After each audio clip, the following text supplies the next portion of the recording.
I got hit with another fucking maintenance thing. It's like something is just refusing to let me do this.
For a report on this club's outlook heading into Game 4, here's Heidi Watney.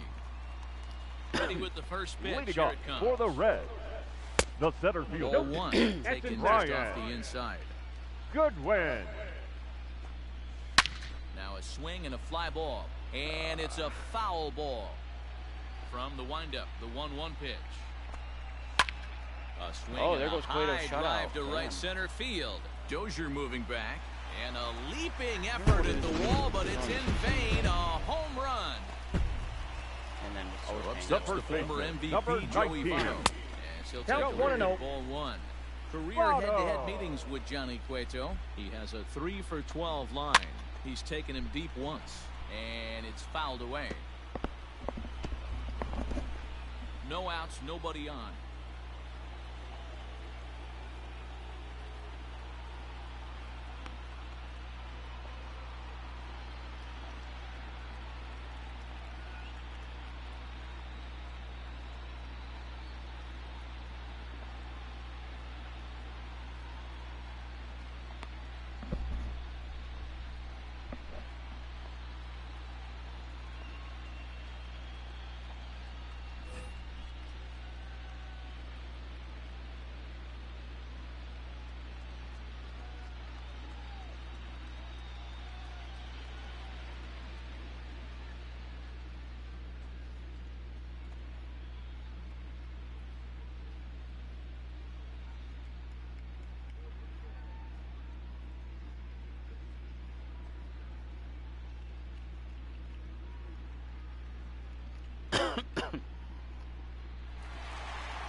Now the 1-1 pitch.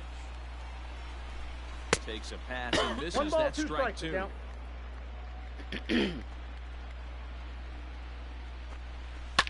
Fouled off.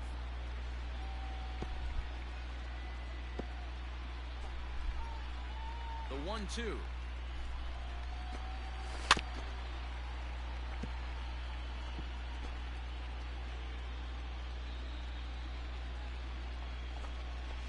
A swing and a shot hit down the corner.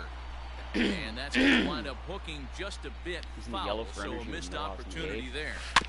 Had to sit back on the changeup, and he did a good job to get the bat on that one. The 1-2. I was on a fucking roll before more down for maintenance. Joey Votto, can you fucking... Hey, this is I don't care what you do, just give us that bad end. Long AB. You know what? They find themselves facing a starter. If they would have had some ABs like this earlier in the game, Here we go, Votto. 10th pitch of the at-bat. Let's see what you do. I'm throwing you a two-seamer. Okay, you've earned a base. You've earned a base. It's not even going to hurt that much because it's only like 90 fucking 1, but you've earned it. Fucking cunt. First base. Look out as that fastball ran in and got him. Ouch bang. Stepping into the box. The left field, number 33. To the plate now, and he's to this point. Yeah, he and his teammates have really been shut down by some very good pitching in this one. Been fun for a guy like me to watch. Votto on at first, nobody out.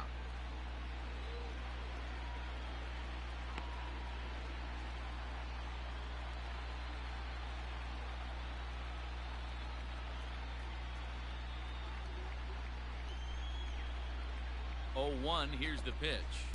Good pitch there down below the zone. Got him to go after it. Votto over there first with his 16 speed for the green light. Hit back up the middle. Mondesi brings it in. He's out. Merrifield. Got him. First, and that's the very last thing they needed at this point in the ball game, as there are quickly 2 away now. The right fielder, number 2, Nick Castellanos. And he just gets a piece there as this is chopped foul. Into the windup. Here comes the 0-1. A dive, and he knocks it down. Oh, what a play! Over the second baseman's what the glove fuck? As he's got it to end the inning. So 1 run here on 1.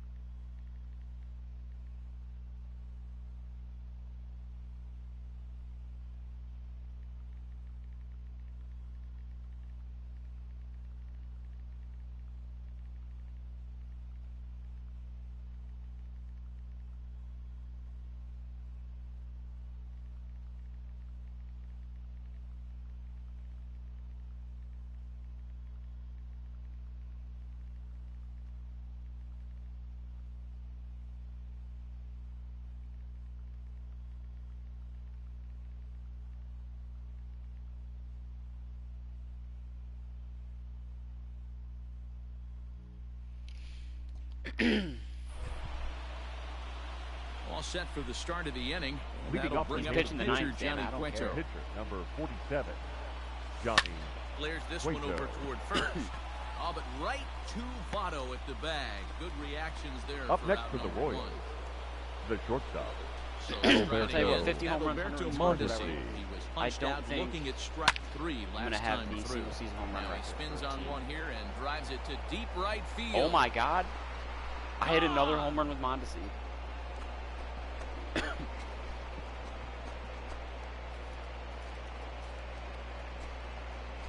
Solo shot to right center. His second home run of the series, as it's now a 6-run ball game.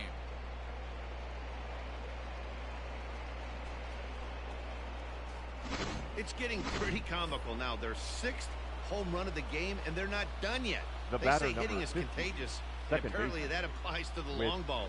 It's looking like batting practice out there. This is the 3rd time we've had 6 home runs. And this is into the alley and ought to be good for extra bases. And he'll pull into second with his 4th hit of the ball game. Merrifield's knocking on the now door. back. This guy's right having fielder. a big series. I'm really hoping he season. goes to It looks South. like to me that I'm thinking the of moment isn't too big for him. He's slowing the game down. He looks terrific. Yeah, absolutely. Close.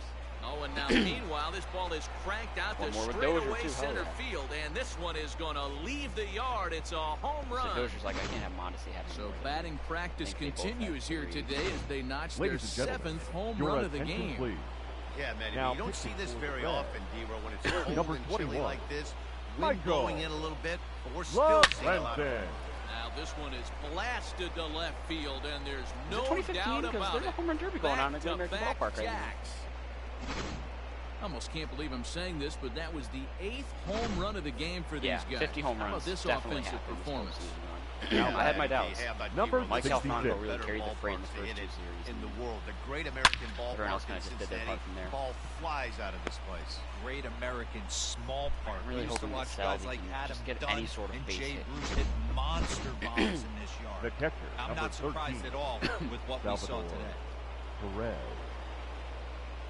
Hey, some guys look out there, Dan. They don't care. They can't execute the ball the other way. It's not that easy. They're going to hit it as hard as they can right into the shift and let the chips fall where they may. You know, it's hard, D-Row, when you've come up all the way through high school, Little League, college ball, and the minor leagues, and you're used to pulling the ball. That's the type of hitter you are. Some of these hitters are going to have to try to make some changes with these exaggerated shifts. At the plate, Michael Franco. He flew out in his last at-bat. Ready to deliver. Here's the first pitch. Fouled away. 4 runs here in this half inning.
Okay, I gotta tweet this, and this is just weird.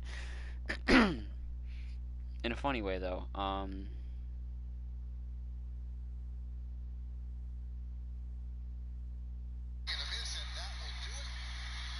The Blue Jays clinched a playoff spot. Nice.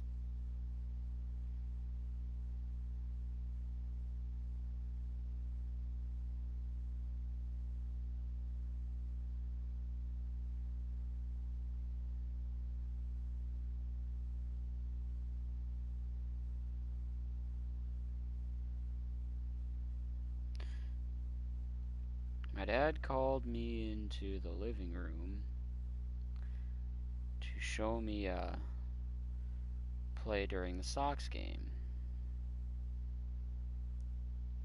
which never happens.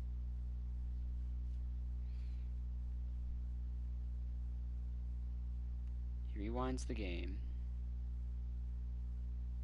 to show me a guy getting hit by a pitch in the nuts, and my dad thought it was hilarious.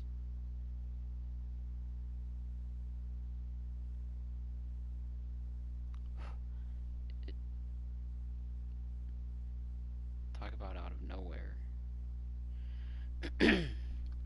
Yeah, so my dad just called me in the living room to show me a play in the Sox game, which like never happens.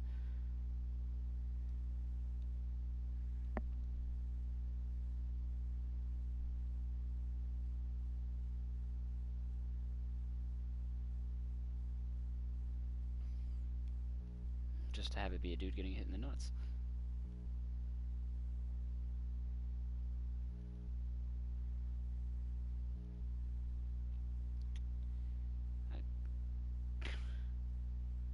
Just so random. I'm not complaining. It was nice. God, I thought this was McBroom batting for a second when I saw those stats. I was like, no way is he doing that good in the postseason.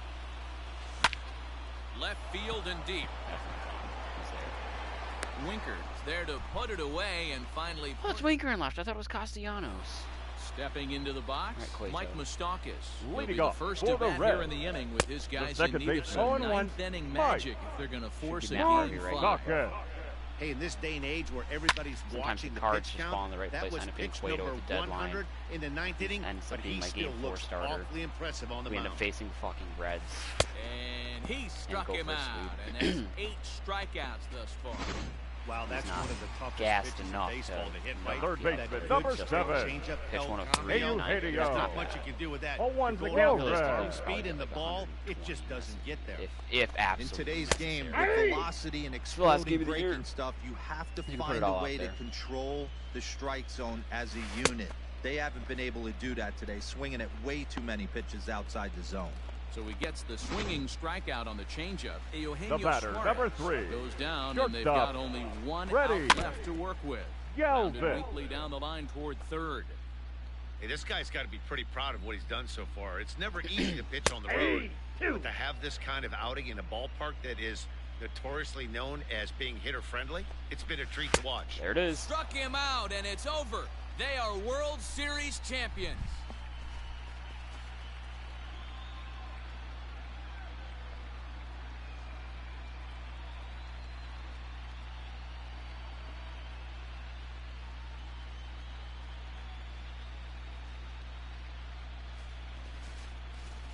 Wow, World Series champions. The only thing that could have made this sweeter would have been doing it in front of the home crowd. But hey, they're not complaining, believe me.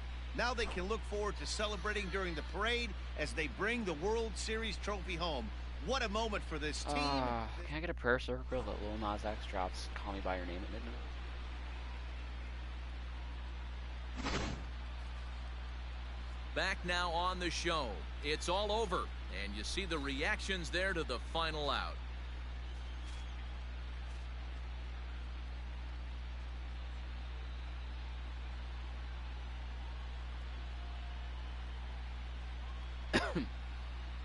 And down on the field, we'll get a chance to watch the presentation of the Commissioner's Trophy to the new World Champs.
Alright, nice little nameplate there.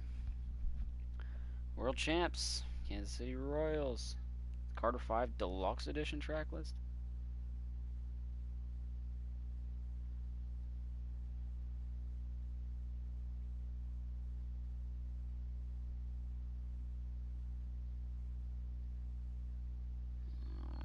Looks dumb.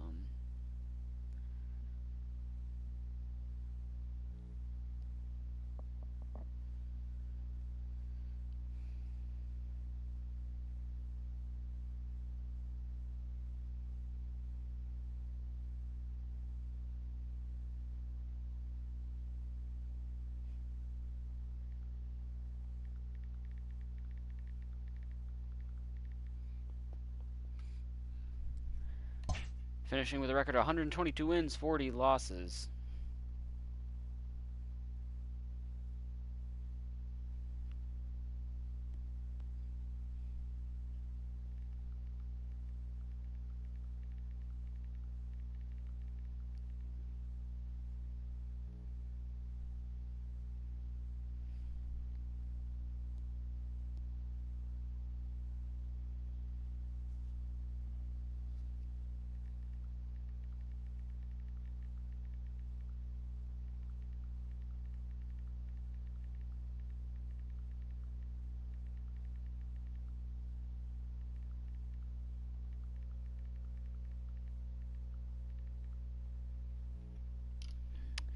First in the AL Central, we got on the little wheel, we got up to the 15th overall ranked team. Not bad considering we were, I think, in the low 20s. Still 29th in contact, got up to 14th in power, 13th in pitching, 18th in defense, 20th in speed. We did score 100 runs in the postseason. We scored 102, so we just barely got over that hump. I think it took till the 9th inning of game 4. It took till game 4, but either way. We only gave up 6 runs in 11 games and scored 102. That's an insane run differential.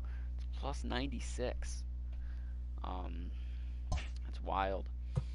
Player boosts. Johnny Cueto threw a trade. Adalberto Mondesi. And that's it. I only had 2 player boosts. Holy shit. No wonder I wasn't doing so good. I guess those actually make a difference. Let's take a look at stats. Starting with the pitchers in the postseason. Chris Bubich did not pitch. Brady Singer did not pitch. Feel a little bit bad about that. Matt Harvey pitched 2 innings in 1 appearance. He walked nobody, struck out 4. Gave up a hit. ERA 0, whip 0.5.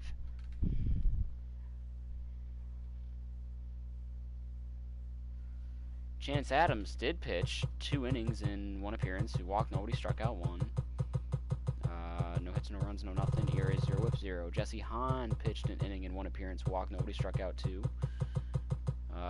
Gave up a hit, a run on a home run. So his ERA was 9 and his whip was 1. Kyle Zimmer pitched 1 inning in 1 appearance. He walked nobody, struck out nobody. Gave up a hit, a run, a home run. So ERA 9, whip 1. Greg Holland pitched 2 innings. I thought he used no more than that. Pitched 2 innings across 2 appearances. Walked nobody, struck out 3. Gave up 4 hits, no runs. ERA 0, whip 2.0.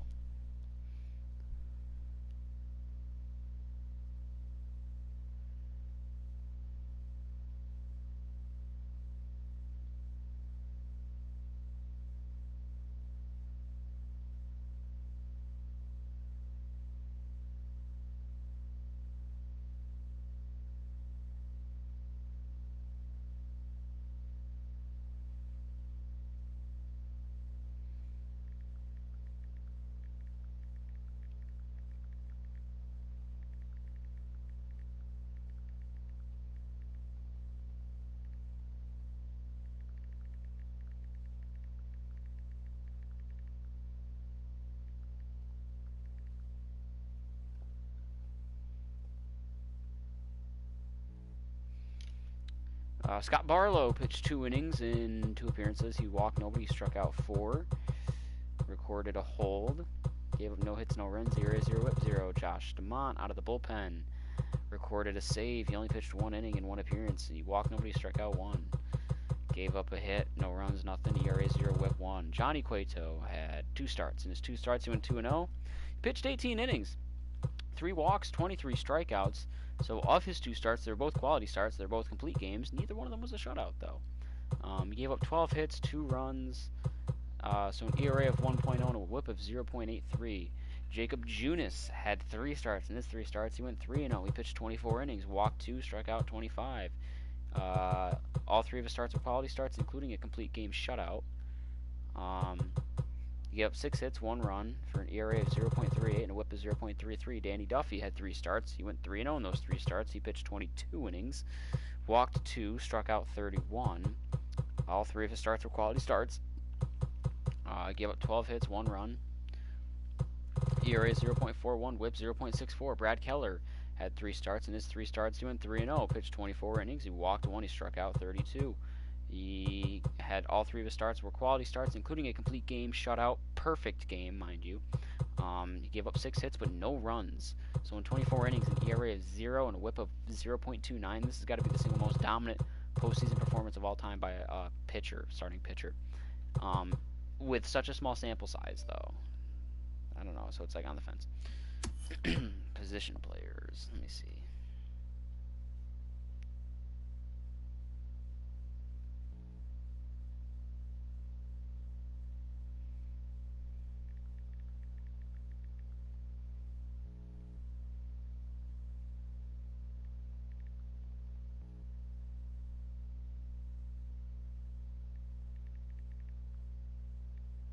Oops.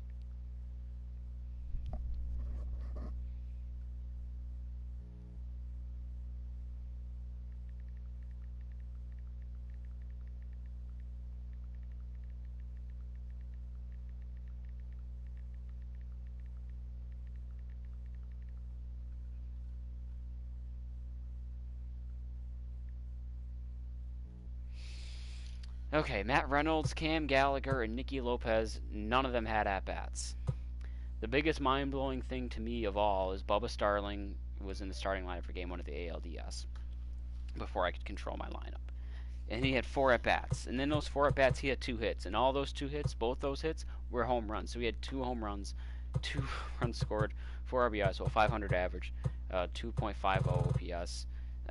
That just blew my mind.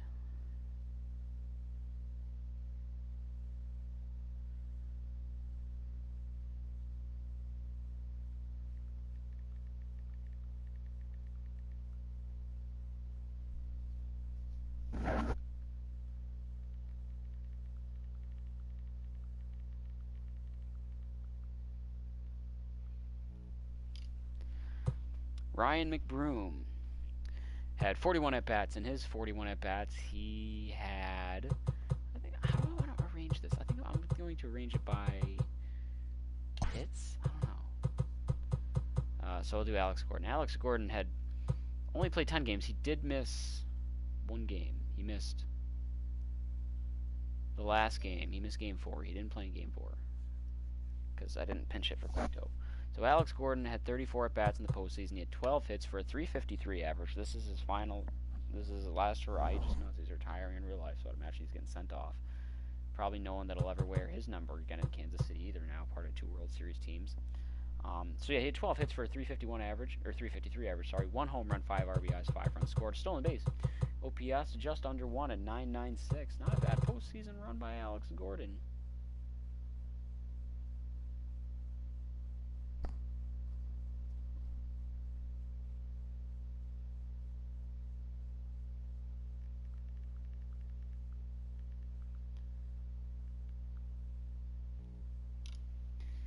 Hunter Dozier was kind of disappointing, but at the same time, he wasn't actually all that bad in hindsight.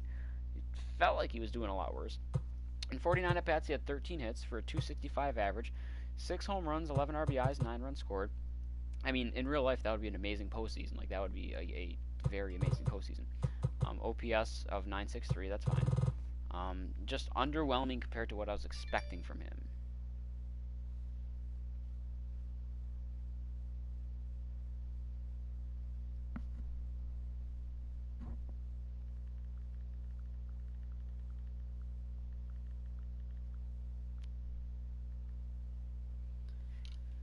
Adalberto Mondesi was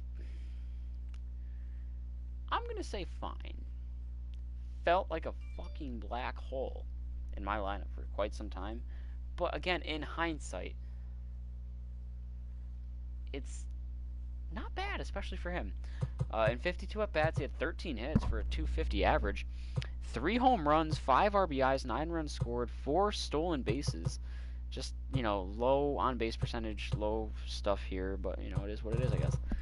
Ryan McBroom was an interesting one here because he had in 41 at-bats, he had 16 hits. 4 home runs, 7 RBIs, 9 runs scored.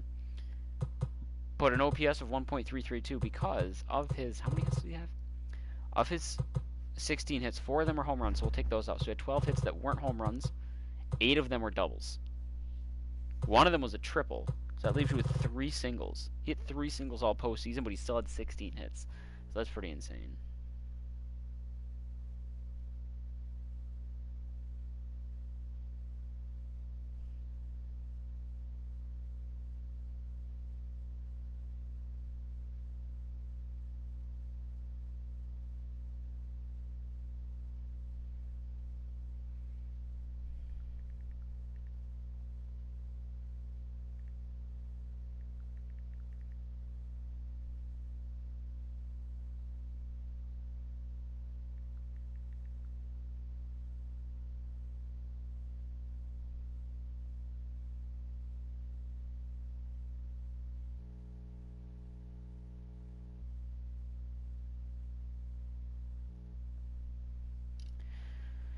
Maikel Franco absolutely carried the freight in the first half of the postseason.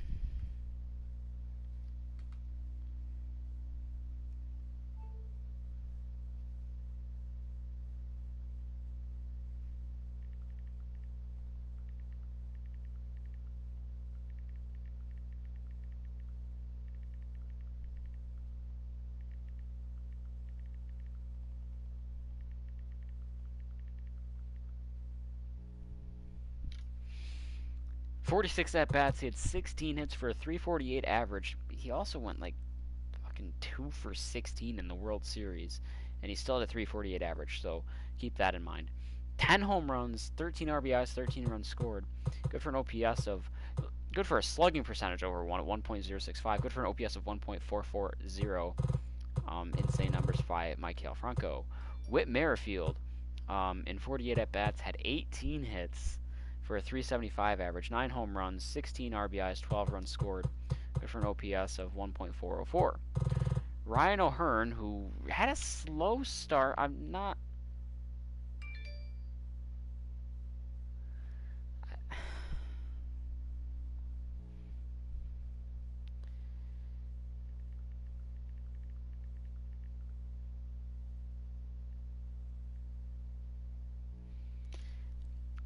Actually, yeah, he was like hitless in the first 2 games, so I'll go with a slow start. But either way, 46 at-bats, 19 hits for a 413 average, 10 home runs, 12 RBIs, 14 runs scored, and a stolen base, OPS of 1.645.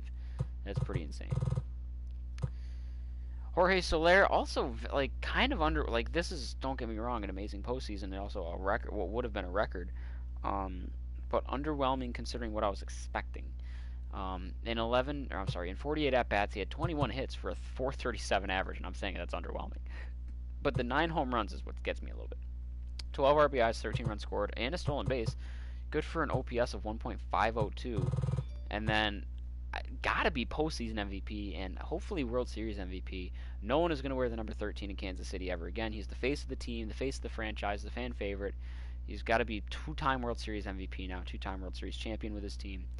In 51 at-bats, he had 22 hits for a .431 average, 12 home runs, 17 RBIs, 16 runs scored. Good for an OPS of 1.588, second on the postseason roster behind Ryan O'Hearn. Although Selvey did have 5 more at-bats than O'Hearn did. So take it how you want it. And just for the hell of it, yeah, Selvey put up almost a 2 WAR in the postseason, 1.7, which was the highest. So we'll take a look at the regular season stats.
So, starting with Chris Bubic, who I was hoping for a little bit more. He's developed pretty well. At 22 years old, they potentially got up to 76 overall, which means he's silver. He'll get to gold with no doubt in my mind. And I think at this rate, he'll definitely get into diamond attribute-wise. But he didn't really have that good of a year. I had to relegate him to the bullpen, despite the game not letting me really do that. So he had 31 appearances, all 20, only 2 out of the bullpen, 29 starts, 14-6, 183 2/3 innings pitched.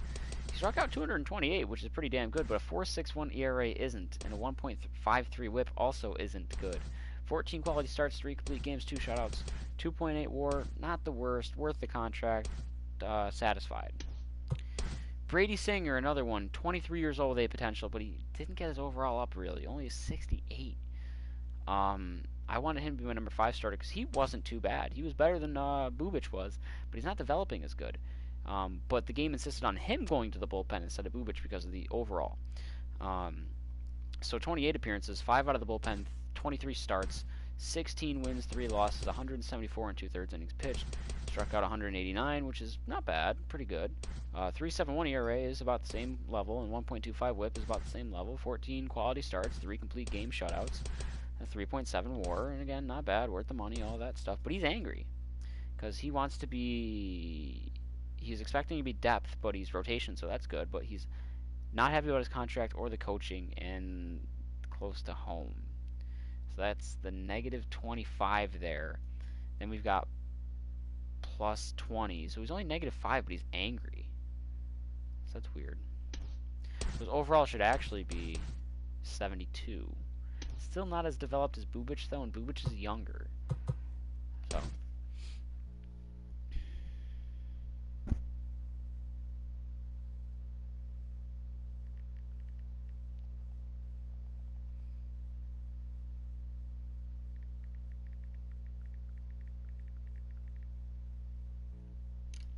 Here's what I'm very happy about, though. Matt Harvey, at 31 years old, gets a World Series ring. D potential, 64 overall, and it went up. But he had a great year. Out of the bullpen, but a great year no less. 24 appearances, 6 wins, a loss, a save, a hold. 57 2/3 innings pitched. He struck out 50, a 2.18 ERA, a 1.06 WHIP. You know, that's fine, a 0.9 WAR. I'm going to say he's worth that money, and hopefully he can get a similar-ish, maybe, yeah. This is worth that contract.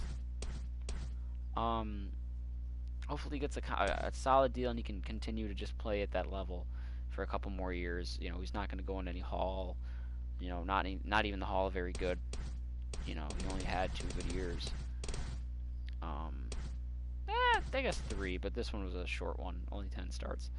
So, you know, but he showed a lot of promise in 2012, had a great 2013, had a pretty good to great 2015, and then fell off a cliff. But, you know, I'm happy about that.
Chance Adams, 24 years old, B potential, got his overall up to 68. I was hoping for a little bit of a better development here as well.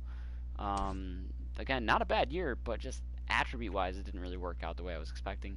43 appearances, though, 10 wins, a loss, 98 1/3 innings pitched out of the bullpen. He struck out 99. 2.93 ERA is pretty good. A 1.32 WHIP, whatever. Good for WAR, 0.9, worth the money, all that stuff. He's happy. You know, low-end guys like that. Pretty expected. Jesse Hahn. 30 years old. Jesse Hahn has D potential at 69 overall, so he's not really good and not going to get good or anything like that. But he had a fantastic year. Small sample size, but still great.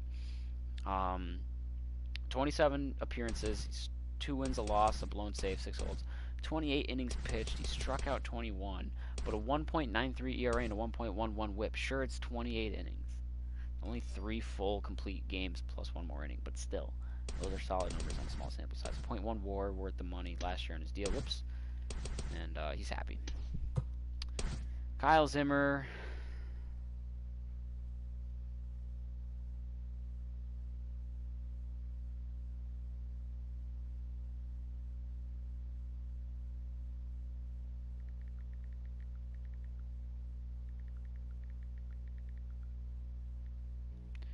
Kyle Zimmer was another one that was like, I don't know, this bullpen was really good. He had a good year. You know, he's 27 years old, so I'm not expecting his B potential to get his overall up much, but he got it up to 71.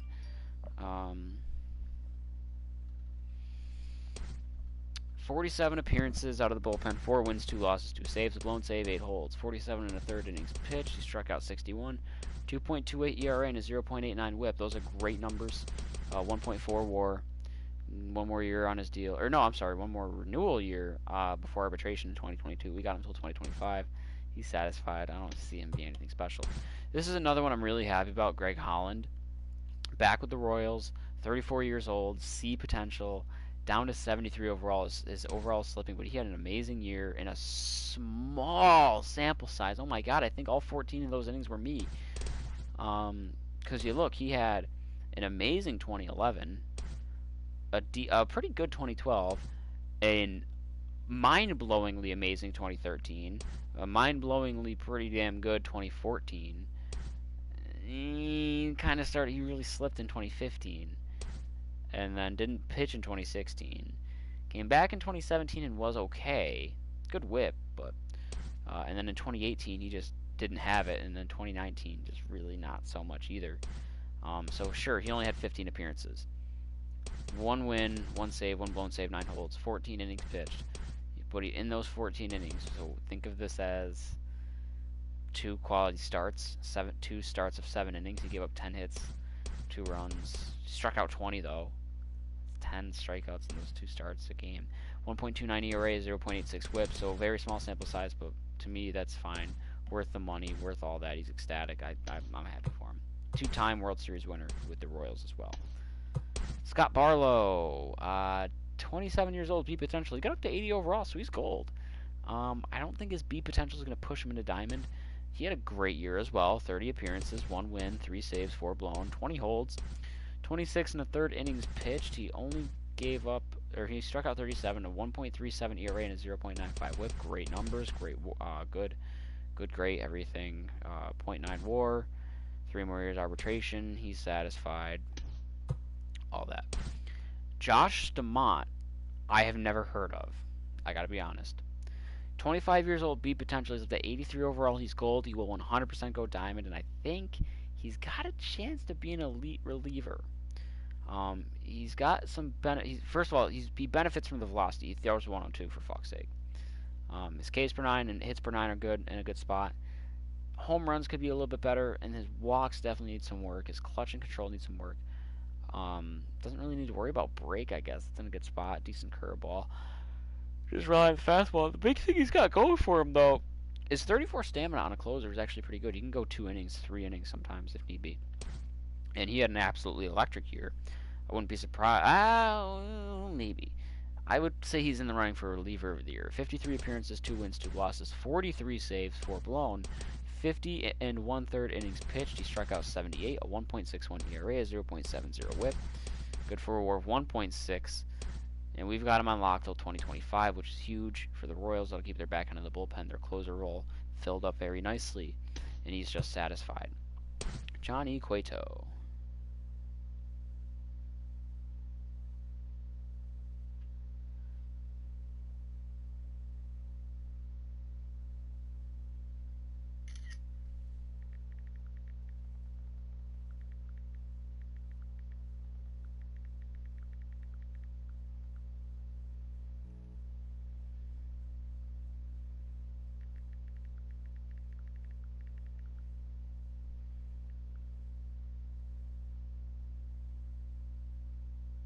my God, did the Dolphins beat the Jags?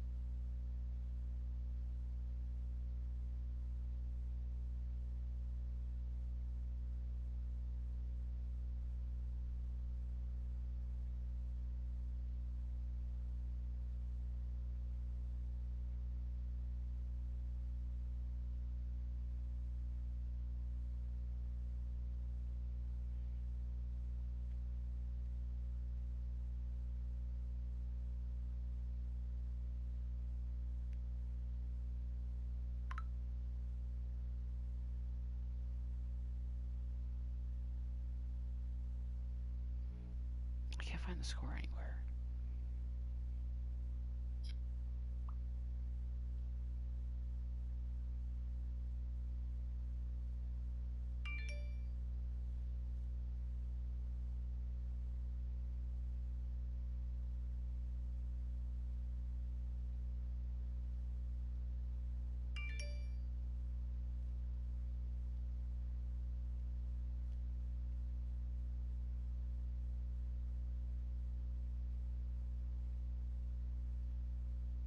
Okay, here we go. That should have the score. Wow, Dolphins up 28-13 with just over 4 minutes left in the final quarter. 41. What was the over? I don't remember. Not that I care. I don't gamble.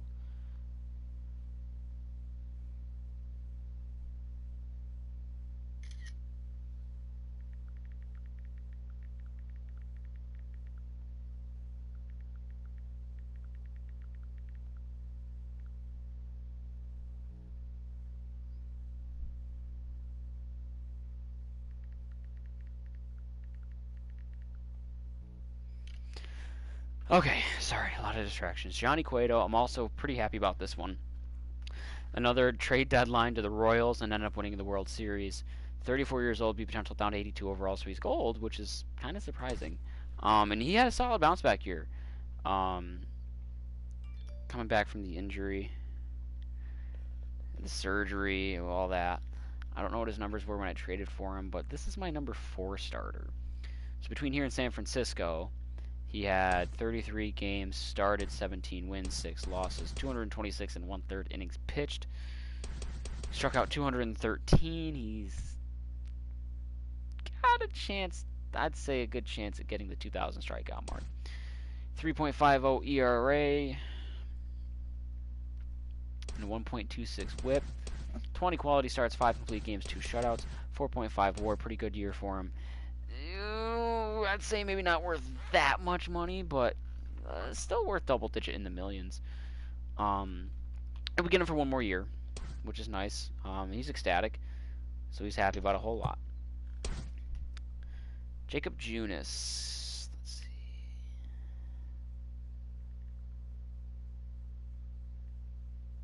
Oops.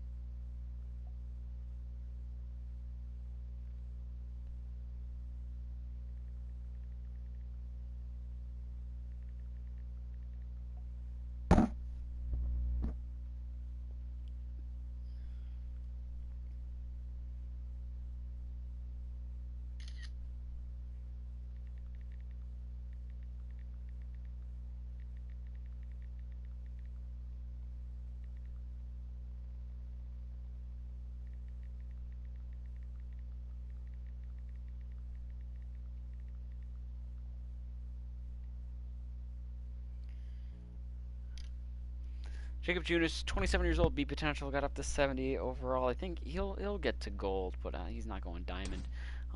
Pretty solid year for sure. This is my number, I don't know. Him, Duffy, and Keller kept rotating. I wanted Duffy at 1, but Keller kept getting 1, and then Junis would sometimes be 2, but Duffy, I don't know. Either way, it's somewhere in my top 3. He had 34 starts. He went 20 and 10, 242 and a third innings pitched, which is a career high by a long shot. Got his runs down from last year, pitching a hell of a lot more innings. Struck out 242, a 3.27 ERA and 1.19 whip. Those pretty great numbers, actually. 24 quality starts, 8 complete games, 4 shutouts, 5.5 WAR. Worth the money, 2 more years arbitration. He's satisfied. Danny Duffy got his overall up to 80, 31 years old, C potential, so he's gold. He's not going to go much higher than this. He's 31 with C. Also part of the 2015 Royal squad, so he's a two-time champ with this team as well, and he had a pretty solid year as well. 31 starts, 16-6, 221 and 2/3 innings pitched. He struck out 234, 3.41 ERA, 1.11 WHIP is really solid to see. 21 quality starts, 6 complete games, 2 shutouts. 4.8 WAR, worth the money in that deal. We got him for 1 more year. He's happy, I'm happy, we're all happy. And Brad Keller. Keller's only 24 years old with B potential. He's 80 overall. His overall actually went down. So he's gold. I think he's definitely got a chance to go diamond, not high diamond, like 86, 87, with B potential at his age. Not a bad year either. 32 starts, went 19-7, 220 innings pitched altogether. 194 strikeouts, a 3.31 ERA, 1.25 WHIP. Those are fine. 22 quality starts, 5 complete games, 2 shutouts. Those are fine. 3.9 WAR. That's good. Worth the money. 2 years arbitration. He is unhappy. Does not like his contract or the coaching. So fuck him. I guess he's soft as shit as it is in real life. So so I sort by games. I guess I'll do it by hits. On to the offense.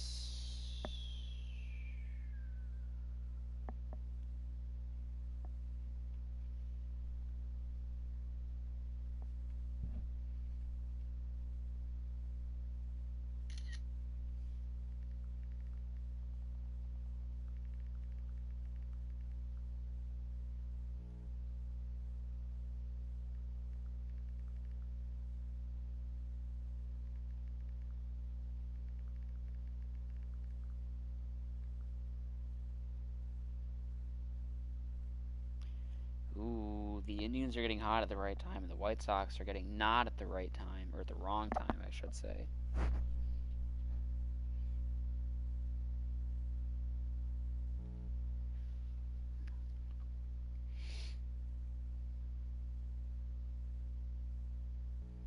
Okay, starting with, looking at the offense, Matt Reynolds.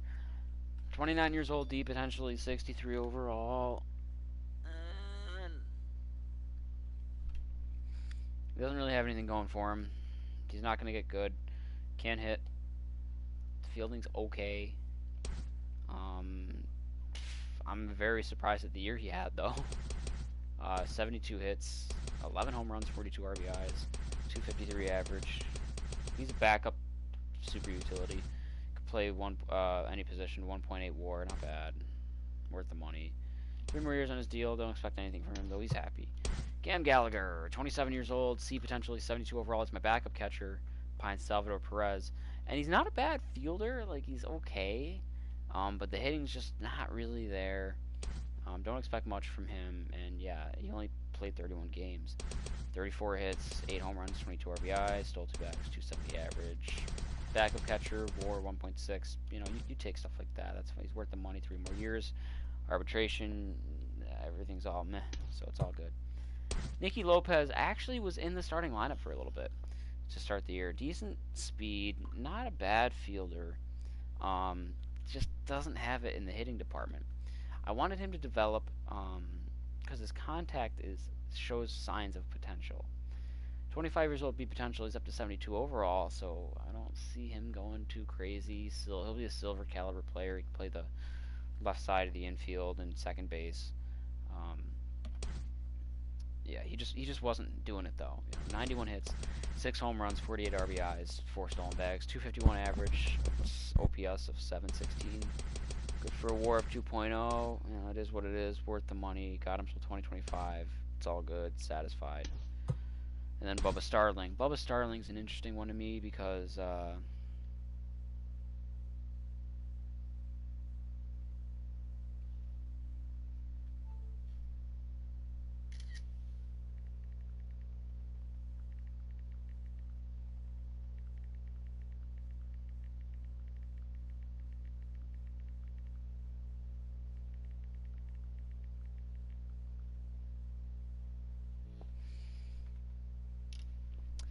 he's 27 B potential, 68 overall. he's got solid speed, and he's not a bad fielder, and he's got a fucking cannon for an arm. But he can't hit. Just can't hit. 57 hits, 8 home runs, 30 RBIs, 5 stolen bags, 260 average, 797 OPS. Backup outfielder with WAR 1.8. Not bad. 4 more years on the deal. He's happy. Cool. Okay, now we get to the real guys. Alex Gordon, who is in his final year. He's announced his retirement. 14 years, all with the Royals, I believe. Yep, since 2007, he's been a Kansas City Royal. He's down to 74 overall, so he's no longer even in the silver category here. His hitting is not there anymore, really. Contact is like the only thing that's really he can handle righties ever so slightly. The vision, discipline, and clutch are not in a bad spot. His fielding's okay, he just doesn't really have that much of an arm, and he's lost speed. I think that his number gets retired in Kansas City. 14 years with the team, 2 World Series rings. He's been through some dark days, and he's been through some great days. And this year was a career year. Career year for Alex Gordon in his last year. Good way to go out on a high note. 135 hits, 25 home runs to push him over the 200 mark, 96 RBIs, stole 7 bags, 274 average to put him at career 260 average. OPS of 840. Good for WAR in the outfield in various outfield positions at 3.5. Absolutely worth the $4 million. He's ecstatic.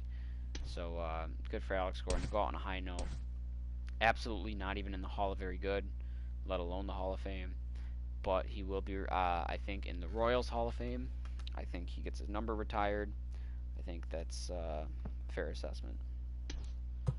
Hunter Dozier. I was expecting a little bit more from his development. I know he's 28, but still, someone to have a potential and already be that solid of a player. I guess I was expecting a little bit more. But he did get his overall up to 84. He's gold. He will go diamond. He's not going to be a high diamond, but he will go diamond. Not bad speed. Fielding's but he's got a cannon for an arm, so I put him in right. And his hitting's very solid. Great contact and a little bit of pop. Good amount of pop against lefties. Vision, discipline, clutch got to solid places. And he had a really good year. I just was hoping for more from him. This is an MVP caliber year. 182 hits. 32 home runs, 108 RBIs, 332 average. That's what puts him over the edge. The OPS above 1 at 1.035. You know, that's up there. Good for WAR, 9.6. Like, that's an MVP year. 2 more years on the contract for arbitration. He's just satisfied. Adalberto Mondesi is such an interesting one to me because his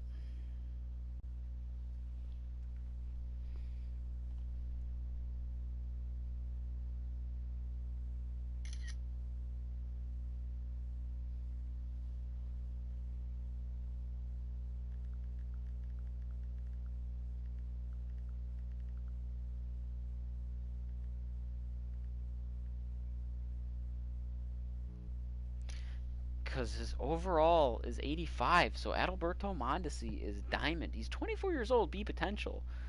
So he can get up there in his overall. But the thing is, it's because look at his speed, stealing, and base running aggressiveness, 94 and higher. And his fielding's good. Don't get me wrong. He's a gold fielder with amazing speed. And he can bunt, but his hitting's just not there. And this is after +7, +3, +11, +8. Hell, +9 to the discipline to get up to 36.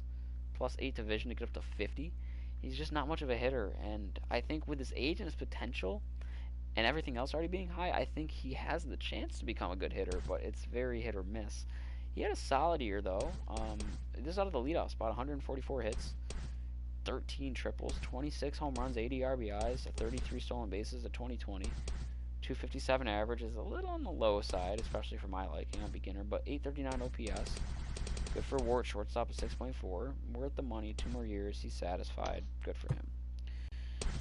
Ryan McBroom is another. This team is just full of interesting kids that can like sort of develop or not. I don't know. They're in like that weird area where they can develop or they can't.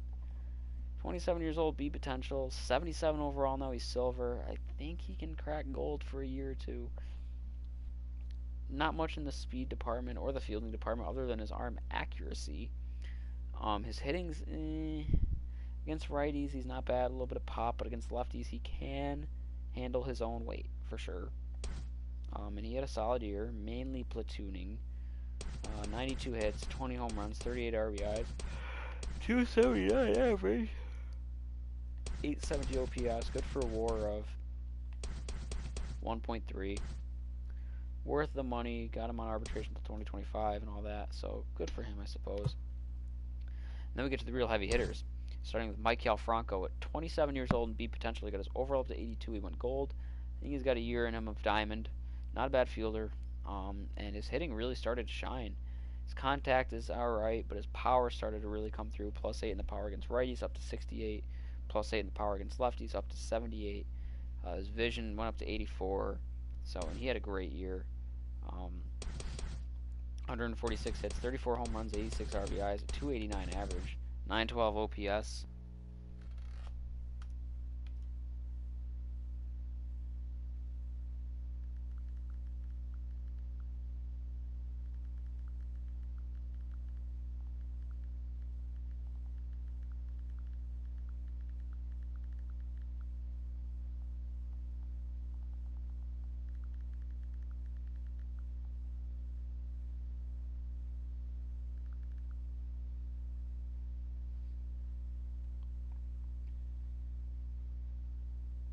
Yeah, Yadier Molina got his 2,000th career hit. I guess that's good for him. I don't know how I feel about him.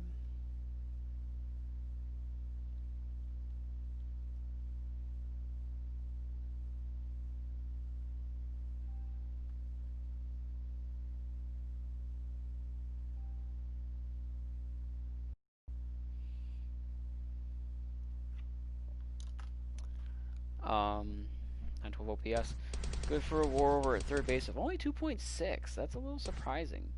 Worth a $3 million contract for sure, and he's probably going to walk in free agency and get a hell of a lot more money, but he's ecstatic. Loves everything. Good for him. Whit Merrifield is blossoming at 31 years old, no less. A potential, got his over up to 93. He's just very well-rounded in everything. He's diamond. He's among the elite. He can play any position, first, second, third, left, center, right. He just can't play shortstop, actually. And his fielding is pretty decent. His speed is not bad, and his hitting is pretty good. Against righties, he can hold his own, and against lefties, he's got like. You put him against a righty, and he'll have a little bit more power. You put him against a lefty, he'll have a little bit more contact. Good vision and clutch. Discipline needs to be worked on, but it is what it is. And he had an absolute monster year. This is MVP caliber. This is right now, out of everyone I've looked at so far, this is the AL MVP. 216 hits, 41 doubles, 47 home runs, 143 RBIs, 27 stolen bases for that matter, so at 2020. 326 batting average, and OPS above 1 at 1.005. Good for a WAR of 7.5 at second base. He's absolutely... All the money he's making on that contract over the next 4 years, that's $16.4 million. He's worth that much money in 1 year. He had a $16.4 million year this year. So he's absolutely worth that money. It's a steal. We got him for 3 more years on that contract. He's satisfied. Hates the money he's making now, though, and I don't blame him. Ryan O'Hearn kind of broke out in ways that I was hoping he would, and didn't necessarily develop the way I was expecting, but he wasn't bad. 26 years old, B potential, 77 overall, is up to silver. I think he's got a season or two of gold in him. His fielding's not really there, but his hitting is starting to look good. He will absolutely handle righties, and he's starting to get okay against lefties, even though his power did go down, but his vision went up 11, which is huge, and so did his contact against righties. Very, very good breakout year. 139 hits, 34 home runs, 103 RBIs, 330 average, and OPS of 1.052. Just not as many at-bats, obviously. Good for a WAR, 4.7. Worth the money. 3 more years arbitration. He's happy. Good for him. Jorge Soler, I think, would probably be in the MVP race if it weren't for the fact that he was mainly a DH. His fielding's not terrible. It's just not good for sure. His speed is not bad for a power hitter. At 28 years old and B potential, he's up to 84 overall, so he's gold. I think he's got a season or two of diamond in him, depending on his progression. His power is insane. 93 against righties, 88 against lefties, plus 11 in that department. You've got plus 10 in the contact against righties, which is huge. Contact against lefties and plate vision are the 2 things that aren't so good for him. And oh my god, Okay, yeah, he's going to give Whit Merrifield a run for MVP regardless of being a DH. 194 hits, 61 home runs. Shout out to Roger Maris. 165 RBIs, which is insane. Especially considering before last year, this man never had more than 47 in a season. I'm guessing he got a ring for 2016, so he's a two-time world champ. 302 average, an OPS of 1.028. Good for a WAR of 6.7. Worth the money on the contract. He's ecstatic, so hopefully we'll be able to bring him back if you're a Kansas City fan. 61 home runs is huge, regardless of being a DH. And then Salvador Perez, the returning face of the team, missing all of last year due to injury. Still a solid fielding catcher, and actually a very good hitting catcher at that. Contact, and that's another one. Like against righties, contact and power, both in the 70s, pretty good. And then against lefties, he's got that power up to 87. That's huge. Good vision. 85 overall B potential. He's diamond right now. Only 29 years old. I always think he's older than that. He's been around since 2011. So career year for Salvi. Second time winning a World Series with Kansas City. My guess is, and he's a consistent. Look at the consistency here. 260, 260, 268. 27 home runs, 27 home runs, 22, 21. You know. But this year, obviously, career year. 155 for the hits. 36 home runs. 100 RBIs. 295 average. OPS of 909. WAR behind the dish of 6.6. Worth the money in the deal. He's got one more year. He's satisfied. I'm going Soler for MVP. No Cy Young on the team. Stamont maybe reliever of the year. Maybe. Salvi for World Series MVP, probably postseason MVP as well, but maybe Maikel Franco takes the postseason one. Maybe a Gold Glove or two. Let's continue with franchise here. See what we got. Oh, I never tallied my home runs. I'm going to have to go back and do that really quick. Start with the awards. Ryan O'Hearn takes World Series MVP. I kind of hate that. 529 average, 3 home runs, 3 RBIs. Salvi deserves it more. Someone had canon that Salvi won. Postseason MVP does go to Salvador Perez. 435, 10, 15. Silver Sluggers, I'll probably get a couple. I was going to say, so Hunter Dozier finished third at third. That's fine. Whit Merrifield got one at second. Ryan O'Hearn finished third at first. That's fine. Abreu had a monster year. Abreu might take away MVP, actually. Salvi gets one at catcher. I agree with that. Soler got it at DH. I agree with that. Gold Gloves. Maybe I'll get one, but I doubt it. Gordon finished third for left field. Interesting. Adalberto Mondesi did get one. That's nice. I agree with it. Bobby Dalbec finishing third. I'd love to see that. Jacob Junish finishing second for pitchers. That's cool. Hank Aaron Award, Hunter Dozier finished third. I'm kind of bummed that it's not Jorge Soler. That seems like bullshit. Rookie of the Year, Brady Singer gets Rookie of the Year. Wow. I was a little surprised it's not Bubic because of the strikeouts, but the lower ERA, the much lower ERA, mind you, I guess gets it done, and the more wins. So good for Brady Singer, Rookie of the Year. Reliever of the Year, Josh Stamont finished third. Brazier finished first, and I can agree with that. Batting title goes to DJ LeMahieu. Hunter Dozier finished second. Cy Young, Garrett Cole, didn't have anyone, that's fine. MVP, Soler does get the MVP, despite having a lower average than Abreu. Only 2 more home runs. Only 7 more RBIs, and not really playing defense. I'm kind of surprised by that, but I'm not disappointed. Jorge Soler, MVP. Okay, now, because I forgot to do it, need to tally my home runs, both for the postseason and regular season. I know I crossed the 100 runs scored threshold, barely, but still did it. Let's break out the old trusted calculator here.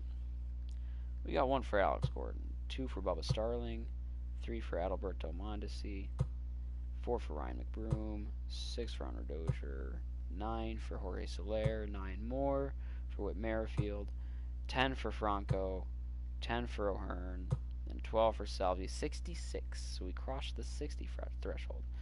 What about the regular season? Let's go back down to the bottom here.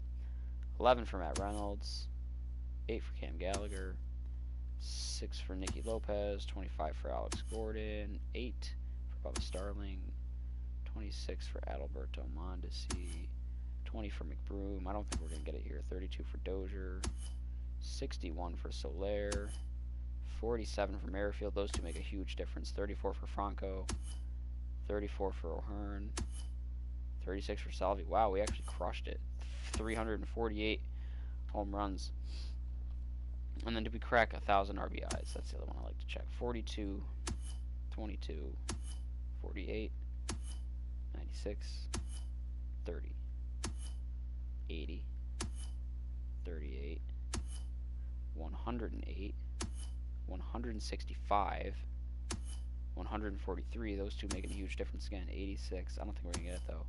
103. Oh, Hearn really helping out. 100 for Perez even. 1,061. Nice. So all the thresholds got crossed. Was not entirely sure if that would happen. Okay, so who's next? Whoops. Next should be Colorado. Okay, when I press down on the D-pad, that means down on the D-pad. Next should be Colorado. It is Colorado because I've already done Toronto and Miami. Curious to see how this will change after tomorrow's update. I wouldn't be surprised if Boston goes back down to a long shot, and maybe San Francisco gets bumped up a little bit since they're got a chance of making the postseason. I think Chicago and Oakland will get a little bit of a bump. Actually, I don't know about Chicago. Cleveland, Minnesota are in good spots. I don't know. We'll see. We'll see for sure. And then, last but not least, we're going to do two things. Check my Kansas City team affinity up to 40%. So I got a 76%. So I got the Whit Merrifield card, which is nice. Didn't get that, which is fine.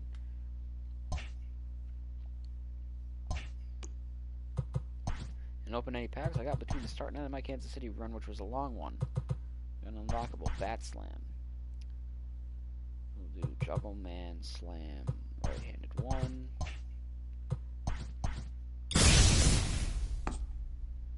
Headshot sound, just like the ex-girlfriend. Just like the ex-girlfriend who ain't coming back. That one is gone. That's funny. Pizza Cat in Space nameplate.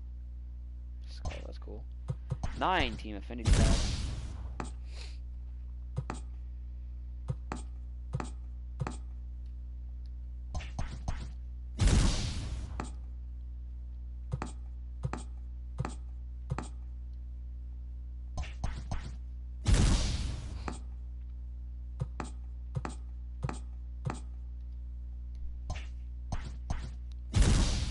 One of these days I'll start playing Diamond Dynasty, maybe. A lot of conquest to do, if I do.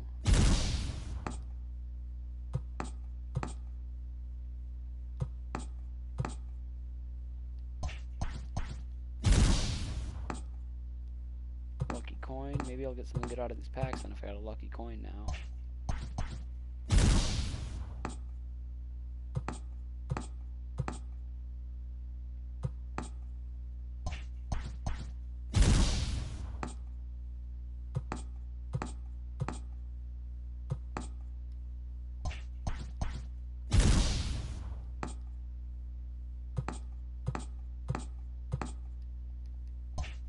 And 2 regular packs. Ooh, a gold, Andrelton Simmons, cool. And one last one.